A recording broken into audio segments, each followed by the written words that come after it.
A gente volta agora a falar sobre eleições, porque o clima polarizado vem provocando medo nos eleitores. Neste domingo, nós vamos às urnas sob um clima de preocupação muito grande. Vimos de tudo nessas eleições, gente sendo agredida e até morta por conta do posicionamento político. Eu vou conversar mais sobre esse assunto com a socióloga Maria Valéria Barbosa, que é professora da Universidade Estadual Paulista da cidade de Marília. Professora, bom dia. Seja muito bem-vinda aqui ao nosso programa. Bom dia, bom dia. É um prazer estar aqui e é um prazer também poder falar de um tema tão, tão candente nesse momento, né, que são as eleições e tudo aquilo que uma eleição como esta no Brasil desencadeia. Exatamente. Esse assunto, professora, foi levantado por uma telespectadora nossa, a dona Ideuzi Vieira, que mora lá em São Gonçalo, no Rio de Janeiro. Ela enviou essa sugestão pelo nosso e-mail, que a gente sempre reforça aqui no nosso programa. Na mensagem, ela se demonstrou muito preocupada, especialmente com os idosos. Esse clima pode, então, desestimular a participação deles e favorecer a abstenção dos mais velhos, professora? Nós vivemos uma situação que ela é muito aguda, né? Uma situação que ela acabou se polarizando de uma forma muito intensa. Então, as eleições, elas tomaram, como eu disse, um vulto muito maior do que a gente gostaria que ela tomasse. Porém, a gente não vê as eleições tão politizadas como a gente gostaria. A gente tem visto, na verdade, uma situação complexa, né? Que as pessoas... Já tivemos pessoas mortas por terem, terem opções eleitorais diferentes um dos outros. Então, a gente acabou desencadeando no Brasil um clima de rivalidade intensa, um clima como se a gente tivesse assim, por ser adversário político, ele é meu inimigo.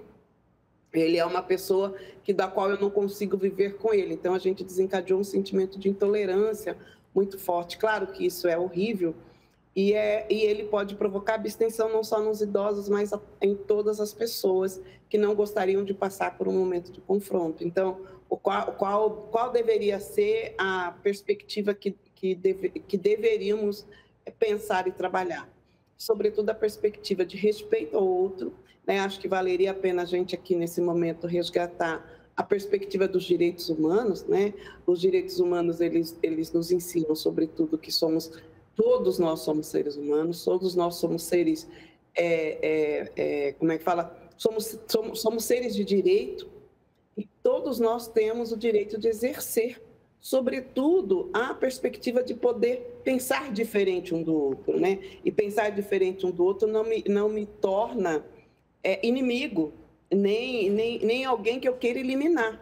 Ele simplesmente pensa diferente de mim e assim eu preciso respeitá-lo. Então, seria necessário que a gente pudesse resgatar no Brasil um clima de respeito uns com os outros e que a gente pudesse ter respeito, sobretudo, em relação aos idosos. Claro que todo mundo que tem vivido esse clima de violência tem medo de sair às ruas, tem medo de expressar efetivamente em quem que ela vai votar, porque corre-se o risco do outro que pensa diferente de mim não ter o cuidado que deveria ter em relação ao meu voto. Então, isso pode sim fustigar, né, ou impedir que as pessoas possam sair de casa e exercer o seu direito de cidadania. A gente, então, já que nós estamos numa rede de televisão, fazemos um apelo para que todas as pessoas consigam conviver com as diferenças e que possamos, sobretudo, pensar na perspectiva de que eu penso de um jeito, você pensa de outro, e todos nós temos o direito de expressar a minha vontade e o direito de poder ir até as urnas e votar em candidato oposto ao outro, né? Então, a gente precisa ter a capacidade nesse país de nos resgatarmos, porque, passadas as eleições, somos todos brasileiros e seremos, de uma certa forma, comandados por um único presidente. Exatamente, que a gente consiga, né, professora, que as pessoas que estão nos acompanhando agora retomem, né, esse espírito de paz que deve prevalecer. Lembrando que, como a senhora mencionou, na segunda-feira a gente volta todo mundo a ser um povo só. Parece que a gente tem dois Brasis.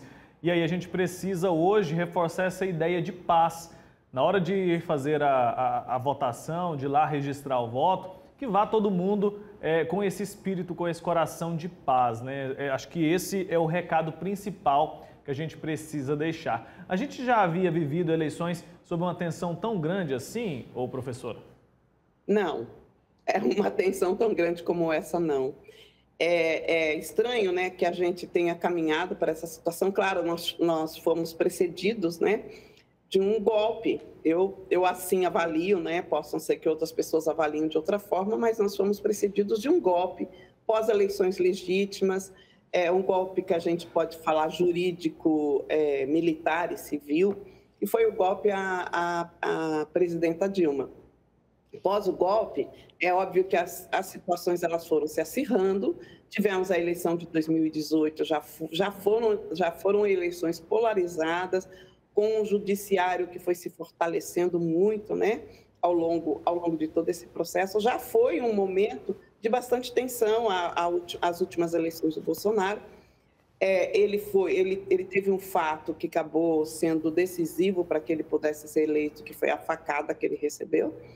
E, a partir daí, os ânimos acabaram se acirrando, e os ânimos foram se acirrando também na própria forma como o governo Bolsonaro foi governando. Ele foi governando muito na perspectiva do confronto. A gente podemos perceber como é que ele tratou a Covid.